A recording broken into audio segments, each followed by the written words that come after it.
पौराणिक कथाओं के अनुसार शून्यक्षेप द्वारा महर्षि विश्वामित्र को पिता के रूप में स्वीकार क्यों किया था?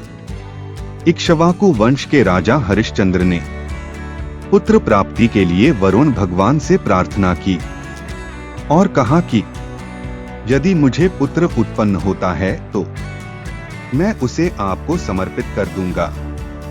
और कुछ समय पश्चात जब राजा हरिश्चंद्र को रोहित नामक पुत्र की प्राप्ति हुई तो वरुण देव ने आकर राजा हरिश्चंद्र से कहा कि हे राजन, अपनी प्रतिज्ञा पूरी करो।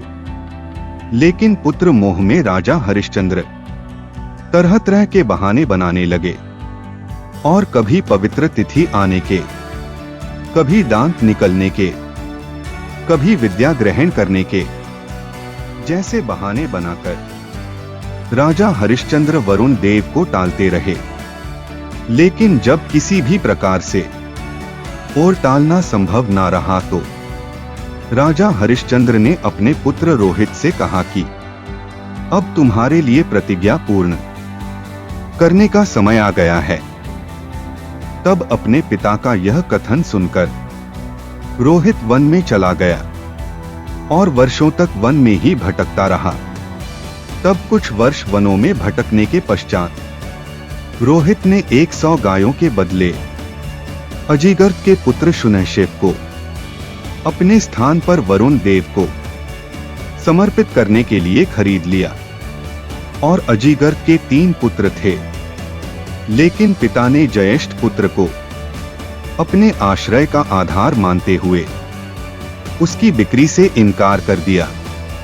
और वहीं माता ने कनिष्ठ पुत्र को अपनी ममता का आधार मानते हुए रोहित को देने से इनकार कर दिया। तब मध्यम पुत्र शून्यक्षेप को लेकर रोहित राजा हरिश्चंद्र के पास आ गया। तब राजा हरिश्चंद्र ने वरुण देव के सामने यह प्रस्ताव रखा कि वह शून्यक्षेप की बलि स्वीकार कर लें। तब क्षत्रिय के स्थान पर ब्राह्मण की बलि को वरुण देव ने सहर्ष स्वीकार कर लिया।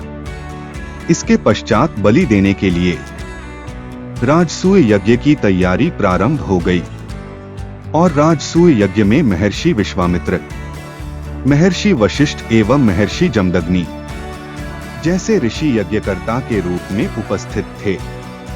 और जब राजसूय यज्ञ में शून्यक्षेप को रस्सियों से बांधकर पशु बलि के लिए उपस्थित किया गया और राजसूय यज्ञ में जब कोई भी यज्ञकर्ता शून्यक्षेप की बलि देने के लिए तैयार नहीं हुए तो शून्यक्षेप के पिता अजीगर्त ने ही 100 गायों के बदले शून्यक्षेप की बलि देना स्वीकार किया।